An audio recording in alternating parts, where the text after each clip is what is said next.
ព្រឹត្តិបတ်ព័ត៌មានកម្ពុជាទឹកសម្រាប់ថ្ងៃទី13ខែធ្នូឆ្នាំ2025តាមម្ដានស្ថានីយជលសាស្ត្រ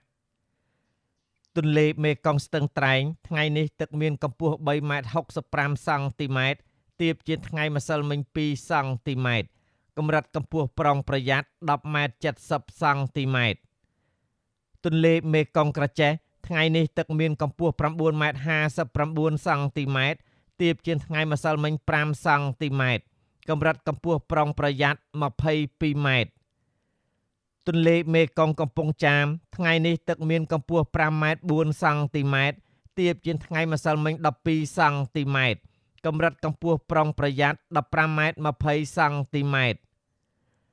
ទន្លេបាសាក់ចតុមុខថ្ងៃនេះទឹកមានកម្ពស់4ម៉ែត្រ26សង់ទីម៉ែត្រទាបជាងថ្ងៃម្សិលមិញ11សង់ទីម៉ែត្រកម្រិតកម្ពស់ប្រុងប្រយ័ត្ន10ម៉ែត្រ50សង់ទីម៉ែត្រ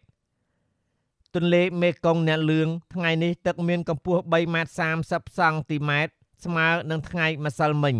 កម្រិតកម្ពស់ប្រុងប្រយ័ត្ន7ម៉ែត្រ50សង់ទីម៉ែត្រទន្លេបាសាក់កោះខែលថ្ងៃនេះទឹកមានកម្ពស់4ម៉ែត្រ60សង់ទីម៉ែត្រទាបជាងថ្ងៃម្សិលមិញ7សង់ទីម៉ែត្រកម្រិតកម្ពស់ប្រុងប្រយ័ត្ន7ម៉ែត្រ90សង់ទីម៉ែត្រទន្លេសាបព្រែកក្តាមថ្ងៃនេះទឹកមានកម្ពស់4ម៉ែត្រ66សង់ទីម៉ែត្រទាបជាងថ្ងៃម្សិលមិញ10សង់ទីម៉ែត្រកម្រិតកម្ពស់ប្រុងប្រយ័ត្ន9ម៉ែត្រ50សង់ទីម៉ែត្របឹងទន្លេសាបកំពង់ហ្លួងថ្ងៃនេះទឹកមានកម្ពស់5ម៉ែត្រ86សង់ទីម៉ែត្រទាបជាងថ្ងៃម្សិលមិញ7សង់ទីម៉ែត្រសូមជម្រាបជូនថាស្ថានីយជលសាស្ត្រទន្លេមេគង្គទន្លេសាបនិងទន្លេបាសាក់